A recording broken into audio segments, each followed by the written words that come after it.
윌리엄 팔리가 페어런팅에 대한 귀한 글을 나누었는데, 본인이 섬기는 교회의 부모님의 모습을 너무나 현격하게 보여주는 두 가정이 있었습니다. 한 부부는 부부간에 서로 만날 때마다 어떤 모습이든지 간에 좀 마음에 들지가 않는 거예요. 이렇게 해도 저렇게 해도 뭔가를 하면 그건 당연하게 하는 거고, 이렇게 한 것은 자꾸 마음에 차지 않으니까 교회에서 신앙생활을 하는데도 불구하고 사실 그 관계가 쓱 냉랭한 관계로 이어져 가는 것입니다. 반대로 똑같이 교회 나오시는데 어떤 부분은 서로 부족한 걸 봄에도 불구하고 그것을 지지해주고, 그리고 심지어 아이들 앞에서 부모님이 용서를 구하는 모습까지 가지게 되는 너무나 많은 차이가 나는 거예요.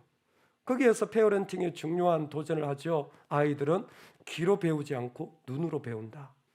말로 해서 아이들이 배우는 게 아니라 눈으로 실제적으로 부모가 하는 것을 보면서 달라진다라는 거죠. 그런데 같은 공동체 안에서 어떤 부분은 서로 마음에 차지 않는 거예요. 계속해서 별로 나하고 안 맞아 라는 사람이 있는가 하면, 어떤 부분은 마음에 들지 않고 안 맞는데도 불구하고 지지해주고, 심지어 부족한 아이들 앞에서조차 자신을 엎드릴 수 있는 사람도 있더라는 것입니다. 여러분, 오늘 우리가 어떤 모습으로 살아가게 될지 참 중요한 자리에 서 있는 것 같습니다. 오늘 주일 이 시간이 하나님 앞에서 나를 어떤 모습으로 변화시켜 나갈 것인가라는 중요한 길을 하나님이 도전하시는 것 같습니다. 뒤에는 광야가 펼쳐져 있습니다. 40년을 지나왔죠. 앞에는 가나안 땅이 있습니다. 앞으로 들어가게 될 땅입니다. 그 속에 하나님 우리를 세우신 거예요. 1, 4, 27 1, 4, 27 신명기는 3개의 설교로 되어 있습니다. 1장부터가 첫 번째 설교, 4장부터가 두 번째 설교, 그리고 27장부터가 세 번째 설교입니다. 처음에는 하나님의 신실함에 대해서 얘기했다면, 두 번째 부분은 율법, 즉 핵심인 십계명에 대하여 긴 부분을 할애하여서 메시지를 전하고 있는 것입니다. 이 두 번째, 특별히 율법이라는 부분을 통하여 이스라엘 백성에게 메시지를 전할 때 참 재미있는 것은, 여러분, 광야는요 힘든 곳이잖아요. 시험의 장소입니다. 그런데 가나안은 어떻습니까? 풍요의 자리입니다. 이것도 시험의 자리라는 걸 아세요? 그 얘기를 같이 해주는 겁니다. 내가 정말 뭔가 부족하고 힘들면 어렵다고 생각하지만, 여러분, 그것만큼이나 내가 부유해지고 여유로워질 때도 그게 되게 쉽지 않은 어려운 자리라는 것입니다. 왜 그러냐면, 먼저는 두 번째 설교를 통하여서 약속이라는 걸 우리한테 주실 때, 이스라엘 백성에게 하나님을 사랑하라는 6장의 유명한 구절이죠. 쉐마 이스라엘, 이스라엘아 들어라, 너희는 하나님을 마음과 뜻과 정성을 다해 사랑하라 그러잖아요. 하나님을 사랑하라. 왜? 하나님을 사랑하지 않으면 다른 것들을 사랑하는 게 우리입니다. 하나님을 사랑하지 않으면 다른 것들을 사랑해요. 그래서 광야에서 뭘 사랑했죠? 금송아지를 만든 거예요. 우리가 그런 존재예요. 동시에 가나안 땅에 들어갈 때 너희들은 율법을 두려워하라, 하나님의 말씀을 두려워하라, 그 말씀을 청종하라고 지금 권면하고 있어요. 왜? 우리가 하나님을 두려워하지 않으면 다른 것들을 두려워합니다. 기억나시죠? 성경에서 두려워하다라는 경우에는 단순히 무서워서 떠는 게 아니라 야레, 더 큰 것에 이끌림을 받는다 그랬어요. 즉 가나안 땅에서 내가 하나님께 이끌림을 받지 않으면 뭐예요? 다른 신들의 이끌림을 받는 거예요. 실제로 일어난 사건입니다. 우리 마음이 하나님께 이끌림을 받지 않으면 오히려 더 좋고 더 급하고 나한테 더 중요한 일들로 내가 이끌림 받을 수 있는 게 우리의 모습이라는 거예요. 그러니까 광야가 시험인 동시에 가나안도 그들에게는 시험의 장소입니다.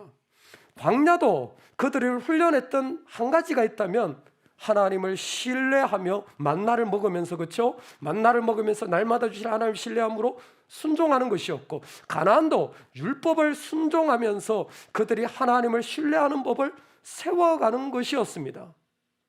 그때의 모세가 이 중간에 서서 바로 이스라엘 백성에게 메시지를 전하는 첫 번째 중요한 부분이 오늘 우리가 맞이하는 8장의 메시지예요. 근데 참 어떻게 보면 인간적으로 보면 좀 의외의 메시지가 있습니다. 의외의 메시지. 그게 뭐냐면, 여러분 광야 생활을 한번 생각해 봅시다. 여러분의 경제적으로 궁핍하거나 관계적으로 어렵거나 내가 일이 잘 안 되는, 어떤 부분에서는 무너져가지고 회복이 잘 안 되는 그런 내가 해결할 수 없는 자리에 서 있는 광야 같은 자리에 있다고 생각해 봅시다. 여러분 어떨 것 같으세요? 마음이 정말 힘들지 않겠습니까? 마음이 공고하지 않겠습니까? 그런데 오늘 말씀이 어떻게 하냐면, 이스라엘이 광야에 있을 때 뭐냐면, 왜 광야에 두셨냐면 그들을 낮추시려고 그렇게 광야에 뒀다는 거예요. 광야가 얼마나 힘든 곳인데 그들을 낮추시려고, 16절에 보면 그들을 낮추시기 위하여 그들을 그 가운데 세우셨다라는 거예요. 낮추시기 위하여 하셨다는 건 뭐냐면, 그 앞에 보면 그들이 교만했다라는 거예요. 여러분, 사람이 경제적으로 관계적으로 일이 힘들 때 교만해질 수 있다는 거 아세요? 사람이 높아지는 거예요. 아니 이렇게 힘든데 낮아질까? 아니요. 그때가 오히려 그 사람이 교만해질 수가 있는 거예요. 어떤 교만일까요? 광야가 시작된 출발점 가데스 바네아입니다. 약속보다 자기가 눈으로 보고 들은 것을 먼저 우위에 둔 사람들이 가지는 교만이에요. 광야에 들어가 봤더니, 정탐을 해봤더니 눈에 보이는 거대한 사람들과 그리고 성읍들을 보면서 뭐예요? 약속이 뒤로 가는 거예요. 그것이 은혜가 무너지는 자리, 즉 은혜가 사라져 버리는 자리로 그들의 교만함이 그 가운데 세워진 것입니다. 그래서 하나님은 은혜의 우선성이 깨진 그들을 지금 낮추시려고 하는 거예요. 우리에게 광야가 필요합니다. 광야에서 보면요, 의외로 사람들이 관계나 어려움이 있을 때 뭐예요? 자기 감정이나 자기 느낌이나 생각을요, 하나님의 약속보다, 하나님의 은혜보다 앞서서 세우는 분들이 있어요. 교만한 거예요. 그게 교만합니다. 하나님보다 앞서 있는 거예요. 그때 뭐예요? 하나님이 낮추시려고 하시는 거예요. 그런데 오늘 그 사람들을 데리고 와서 지금 가나안으로 들여보내시는 거예요. 가나안으로 들여보내주시는 거예요. 이젠 광야가 아닙니다. 이제는 내가 그래도 예전에 어려울 때보다는 훨씬 풍요를 누려요. 그 어려울 때보다는 내가 잘 살 수 있습니다.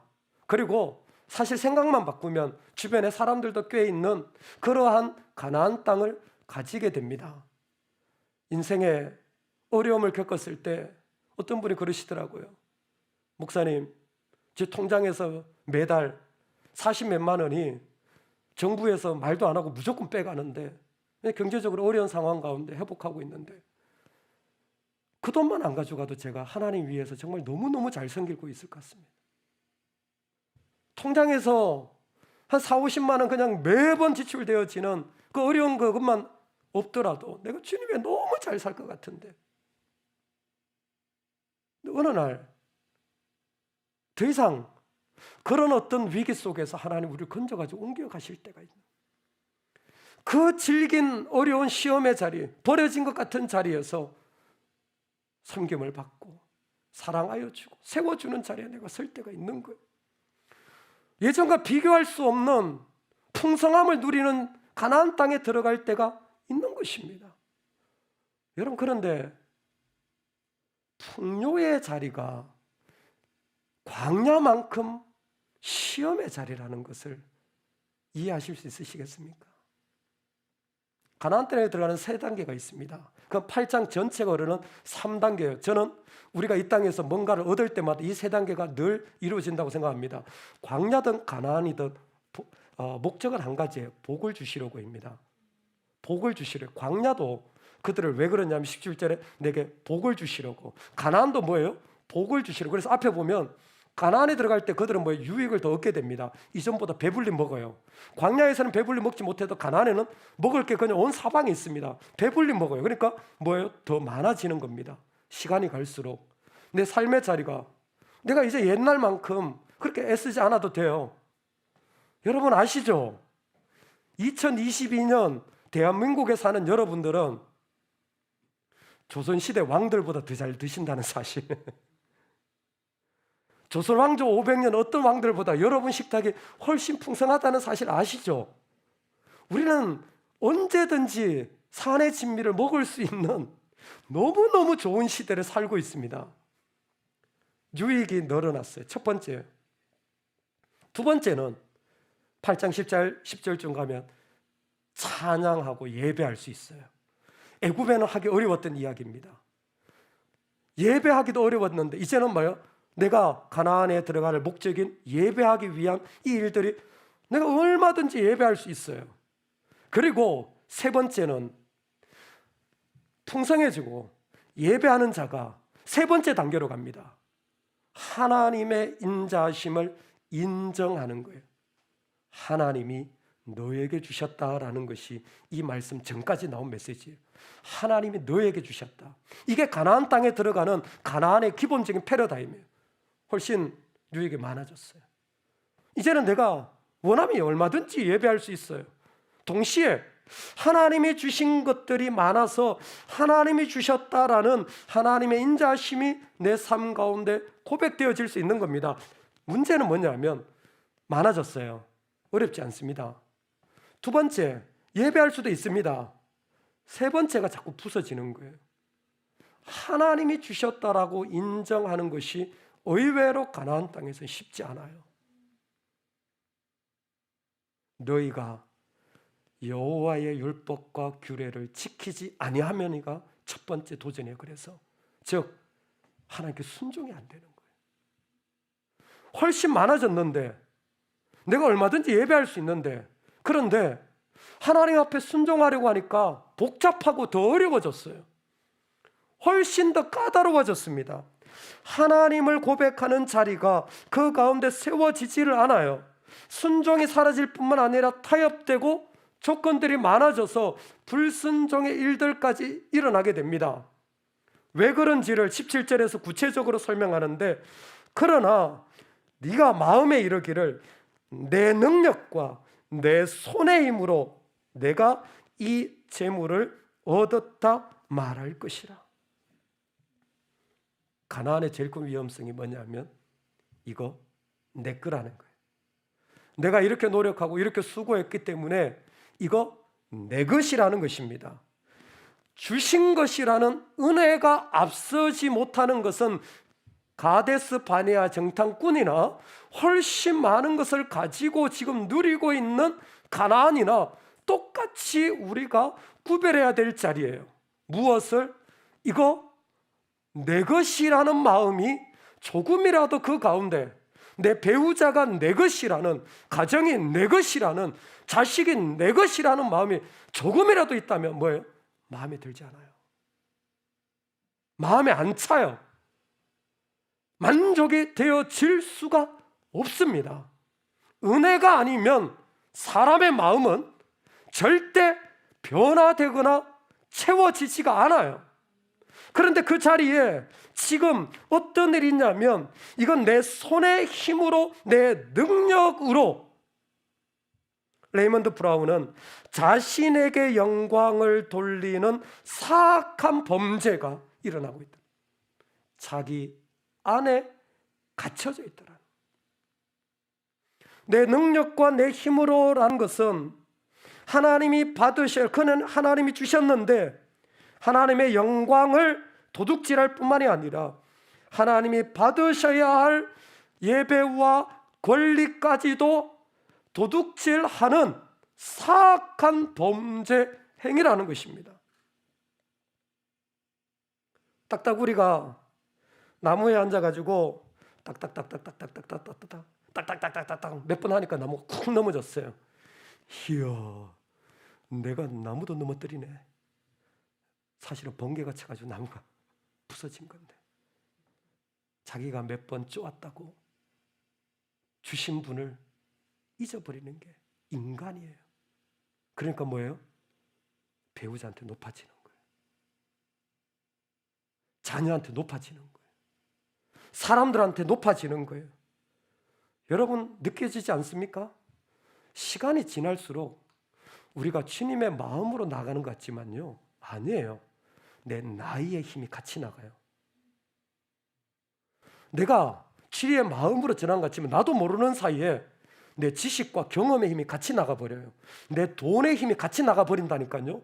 내가 돈으로 누리려고 한 게 아니라 나도 모르게 내 안에 그런 것들이 나가요. 왜? 하나님이 나한테 주셨을 때 그것이 예전처럼 똑같이 그냥 살면요, 나도 모르는 사이에 그렇게 되어져 버려서 마음에 들질 않아요. 답답해서 참을 수가 없어요. 그 마음이 그 가운데서 나도 모르게 높아져 가고 어느덧 하나님을 향하여 느슨해진 거예요. 그래서 가나안에 들어가는 이스라엘 백성, 즉 하나님이 주신 것들을 누리고 가지고 이제는 더 할 수 있는, 살아갈 수 있는 자들에게 하나님 부탁하시는 메시지는 한 가지입니다. 여호와를 기억하라. 여호와를 기억하라. 누구도 내 힘으로 세웠다라는 그것을 무너뜨릴 수 없습니다. 누구도 이건 내 능력을 이만큼 세웠다라는 높아진 마음을 낮아지게 할 수 없습니다. 그 사람이 높아진 모든 자리에 다 피를 흘리며 쓰러질 수밖에 없어요. 하나님 알고 계셨습니다. 여호와를 기억하라. 이전에 하나님이 주셨던 자리를 그때뿐만이 아니라 지금 가지고 와서 그 안에 하나님이 얼마나 나를 사랑하시고 하나님이 지금 나에게 어떤 모습으로 허락하여 주시는지를 내가 다시 고백하는 사람이 기억하는 사람이에요. 자카르라는 단어는 구약 성경에 너무너무 중요한 거예요. 하나님이 처음 약속을 맺었던 그 자리뿐만이 아니라 그것을 내가 받을 때마다 다시 지금 나한테 끄집어 와가지고 다시 지금 내 안에서 어떻게 이루어져 나갈 건가를 그 가슴에 분명히 품고 살아가는 사람. 그래서 하나님이 사랑이라고 말할 때에 그 하나님은 뭐예요? 한 번이 아니라 십자가를 통하여 우리에게 지금도 생명을 주시는 거예요. 그리고 또 주시고 또 주시는 거예요. 특별히 너희 여호와를 기억하라는 것을 바르트는 본래적인 자리로 돌아가라고 설명했습니다. 하나님을 기억한다는 것은 옛날 이런 일이 있을지 아니에요. 내가 정말로 하나님 앞에 서야 할 분명한 자리를 누구도 빼앗을 수 없는 겁니다. 그것을 가슴에 품고 나아가는 삶이 바로 하나님을 기억하는 거예요. 그 샘플이 모세입니다. 신명기에서 모세는 두 가지 모습이에요. 첫 번째는 하나님을 대면한 사람이에요. 그렇죠? 하나님을 대면한 사람이 시내산에서 하나님을 직접적으로 만난 그 놀라운 영향, 그것으로 말미암아 하나님의 일을 감당했던 사람이에요. 그런데 지금 어떤 자리에 있습니까? 모세는요, 가나안 땅에 못 들어갑니다. 모세는 거절당한 거예요. 모세는 버림받은 겁니다. 모세는 자격 미달이라는 거예요. 그가 가진 능력이 얼마입니까? 그가 가진 기적이 얼마입니까? 그를 따르는 무리가 어디입니까? 그런데 하나님이 너는 노! 그래도 모세는 하나님 앞에 자신이 가져야 될 본래적인 모습으로 돌아오는 거예요. 예, 알겠습니다. 저는 전달만 하겠습니다. 이것이 제 역할이라면 하나님이 주셨던 그 마음을 내가 거절당하고 실패한 자리에 너는 아니야 라고 말하는 자리에서도 조금도 흔들리지 않는 거예요. 할렐루야. 여러분, 풍요의 땅에서 훨씬 큰 배반과 배신과 시험 당하는 거 아세요? 예전에는 아무렇지도 않았을 만한 일들이 이제는요 견디지 못하는 마음이 되어버린 거예요. 그런데도 불구하고 모세는 이 메시지를 전하고 있는 것입니다. 그리고 모세가 전한 이 메시지는 7년마다 이스라엘이 반복해서 또 전하고 7년 중에도 초막절이라는 광야에 텐트를 치놓고 우리가 이전에 광야 생활했던 그 절기 때에 바로 그것을 다시 고백하면서 이 세 번의 설교를 똑같이 반복해서 계속해서 전하는 거예요. 왜? 하나님을 기억하기 위해서. 원래 우리가 어떤 은혜를 받아서 여기까지 왔는지, 하나님은 어떤 사랑을 주셨는지를 기억하기 위해서 이 말씀을 주시는 거예요. 여러분, 그래서 이스라엘은요, 신앙생활을 대단히 구체적으로 합니다. 하나님을 기억하라 그랬으니까 그냥 말로만 기억하라, 아니요, 눈으로 보이는 기억을 그들은 살아갑니다. 두 번째 설교가 율법이라고 그랬잖아요. 십계명이에요. 십계명 1계명부터 10절밖에 안 되는 것 같지만 신명기에서는 12장부터 25장까지 십계명을 풀어서 설명합니다. 12장부터 25장까지가 전부 십계명에 대한 하나씩의 설명이에요. 부가적인 구체적인 설명을 합니다. 그걸 다 설명할 시간은 지금 없습니다. 근데 두 번째 설교인 25장까지 십계명을 설교하고 나서 마지막 결론이 뭐냐면, 십계명을 나눠서 너희가 율법을 지키고 이렇게 하나님으로 살아가라. 가나안 땅에 있으면서 내가 이런 믿음의 생활을 해야 된다. 하나님을 기억하라. 라는 십계명의 결론이 뭐냐면 두 가지 행동이에요. 25장에 가보면 두 가지가 딱 나옵니다. 첫 번째가 뭐냐면 하나님이 주신 첫 것을 반드시 주님께 올려드리라는 초태생 규례예요. 사람의 처음 난 것, 첫 열매는 하나님 거예요. 곡식의 첫 열매는 하나님 겁니다. 동물도 첫 열매는 하나님 거예요. 내가 아들을 다 갖다 바칠 수가 없으니까 대신 속전하는 규례까지 만들어서 그들에게 구체적으로 내가 하나님을 기억하는 방법이 뭐냐면 첫 열매를 드리는 거예요. 여러분, 오늘날 첫 열매를 드리는 게 뭔지 아세요? 주일입니다. 주일은 부활의 첫 열매를 선포하는 날이에요. 예수 그리스도의 부활을 기억하는 날입니다. 오늘 우리에게 내가 하나님을 기억한다고 한다면 내가 그냥 주일날 교회 갔다 와, 이게 아니에요. 오늘도 내 삶 가운데 역사하시는 그 주님을 나는 순종하며 나아가는 거예요. 내가 은혜 받는 건 두 번째고요. 신명기적인 사고로 보자면 내가 주일날 예배 드리는 것은요, 내 하나님을 기억하는 가장 기본적인 자리예요. 아파도, 기분 상해도, 바쁜 일이 있어도, 너무 어마어마한 일들이 있어도, 다른 건 몰라도 주일은 안 됩니다. 주일은 안 돼요. 주일은 내 하나님 거예요. 그날은 내가 구별해 놓은 겁니다. 구별했다라는 것은 하나님의 것이라는 거예요. 주일을 인간적인 마음으로 타협한다면 도둑질인 거예요. 이게 우리가 지키는 첫 것입니다. 두 번째가 무엇이냐면, 그들은 하나님을 기억하라 그랬을 때 십계명을 주거나 구체적으로 첫 열매를 드리라. 두 번째가 뭐냐면 11조를 드리라는 거예요. 10의 1을 반드시 하나님께 제대로 드리라는 거예요. 타협하지 마라. 왜? 첫 번째, 고아와 가부를 먹여야 되기 때문에. 두 번째, 레위들을 너희가 섬겨야 되기 때문에. 레위가 제대로 서야 영적인 자리가 서고. 이제 사사기 나오죠? 왜 사사들이 타락해 나갑니까? 영적 타락은 도덕적 타락을 반드시 가져옵니다. 사회가 썩어가는 것의 핵심은 어디에 있냐면 영적인 부분에 있었던 거예요. 그래서 하나님은 영적인 자리를 세우길 원했던 거예요. 그것이 뭐냐면 11조입니다. 11조를 통해서 이 사회를 세워가라는 거예요. 보이시죠? 고아와 가부, 레위를 섬겨라. 이웃 사랑이에요. 첫 번째, 첫 열매를 드리라는 뭘까요? 하나님 사랑이에요. 이것은 주님의 것입니다. 그래서 십계명은 정확하게 이스라엘 백성이 하나님을 기억하는 자리로 그들을 초대하는 것이었습니다. 오늘 우리가 가나안 땅에 서 있는 삶같이 하나님이 참 많은 것을 이전에 비교하면 너무너무 많은 걸 주셨을 때 여러분, 예전처럼 산다면 큰일 납니다. 내가 달라져야 돼요. 이전보다는 비교할 수 없는 방향으로 달라져야 하나님이 주신 그 자리에서 비로소 하나님을 기억하는 사람이 될 수 있어요. 차라리 힘들면요, 힘들어라서도 기도하는데 하나님 앞에 엎드리는데 나한테 너무 많은 달란트와 유익과 시간과 많은 것을 주실 때는요, 훨씬 더 힘듭니다, 사람이. 그래서 가나안도 결코 만만한 자리가 아니에요. 여호와를 기억하라. 저는 오늘 이 말씀이 우리에게 임하기를 간절히 소망합니다. 저와 여러분이 가나안 땅에서도 이전에 만나를 주셨을 때 그 기쁨처럼 하나님이 더 주셔도, 더 은혜를 주셔도 그것이 나한테 더 큰 복이 되어지는 복의 자리를 걸어갈 수 있기를 소망합니다. 하나님 안 주셔도 감사하지만 하나님이 달란트를 주셨을 때, 이전보다도 참 더 섬길 수 있을 때, 하나님 주신 가나안 땅에 복이 있을 때, 여러분 그 자리가 우리한테 하나님 앞에 더 큰 복의 자리가 되길 소망합니다. 그러기 위해서 두 가지를 꼭 부탁드리고 싶습니다. 이스라엘 백성과 똑같아요. 하나님의 말씀을 따라 초막절 신앙을 가지시기 바랍니다.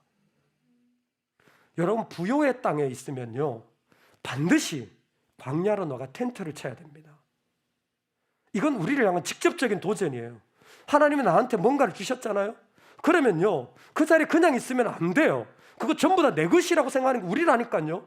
그것 때문에 거기에 파묻혀가지고 자기에게, 히브리스 교만이라는 자기에게 갇혀가지고 나오질 못해요. 어떻게 해야 되냐면 광야 가서 텐트를 쳐야 돼요. 초막절이 그래서인 거예요. 그래서 이 말씀을 초막절에 반복하게 하는 겁니다. 오늘날에 광야에서 텐트 치는 게 뭡니까? 내 골방에 들어가 기도하라는 거예요. 하나님과 나만 있는 그 자리, 하나님 앞에 내 마음이 깨어지고 가난해지는 그 자리, 여러분 있으십니까? 의외로 있잖아요. 사람들이 부유해지니까 더 바빠져요. 힘이 있으니까 더 힘을 누리라고 하지 자기를 깨트릴 생각을 하지 않아요. 이전보다 더 기도하며 엎드려야 되는데, 하나님 주신 복을 생각하면 이전보다 더 하나님 앞에 와장창 깨어지는 그 자리가 필요한데, 하나님 앞에 내가 가난해지는 자리, 조금도 내 것이라 하지 못하는 그 마음이 우리에겐 필요합니다. 우리 청년들하고 나누는데 지난주에 이런 나눔을 했어요. 하나님께 나아가는데 항상 우리를 발목 붙잡는 게 있다. 바알세불이죠. 뭘까를 구체적으로 나눴습니다. 사람마다 다 다르더라고요. 근데 그 중에 한 친구가 이런 고백을 했어요. 목사님, 하나님께 나아갈 때마다 저는 제가 너무 실망스럽습니다.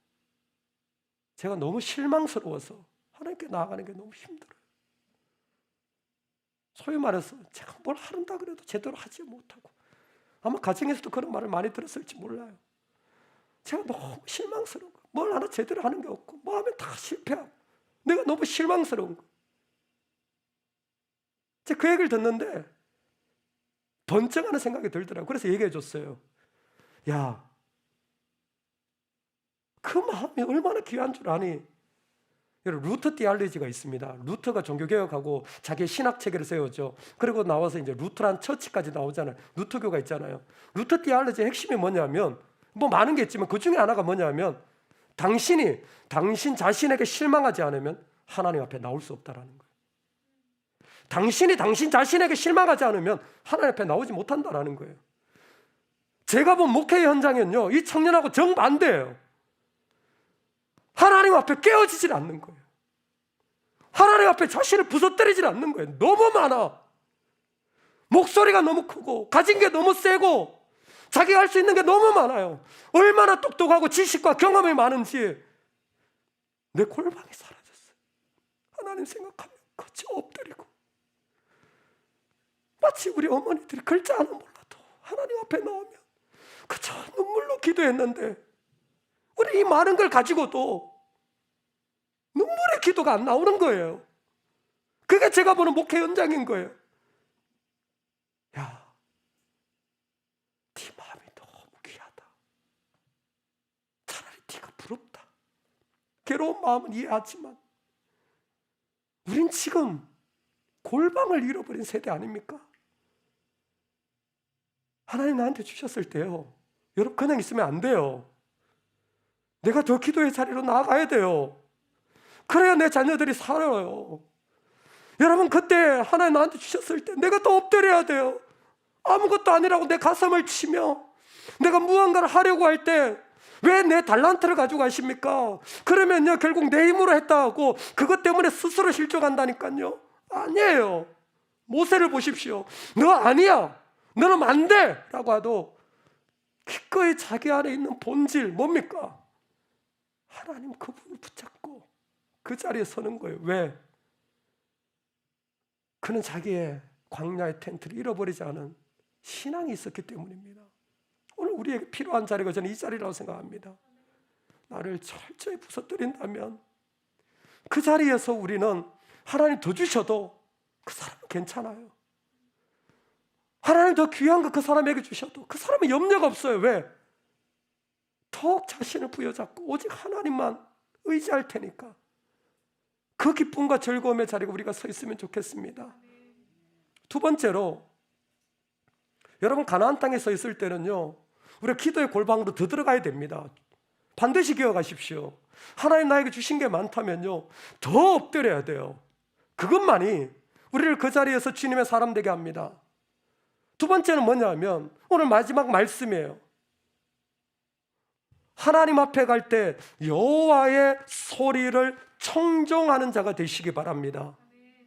가나안 땅에 들어간다면 더욱 주님을 순종하는 자 되시기를 주의 이름으로 축원합니다. 우리 같이 한번 저를 따라 선포합시다. 나는 더욱 주님을 순종합니다.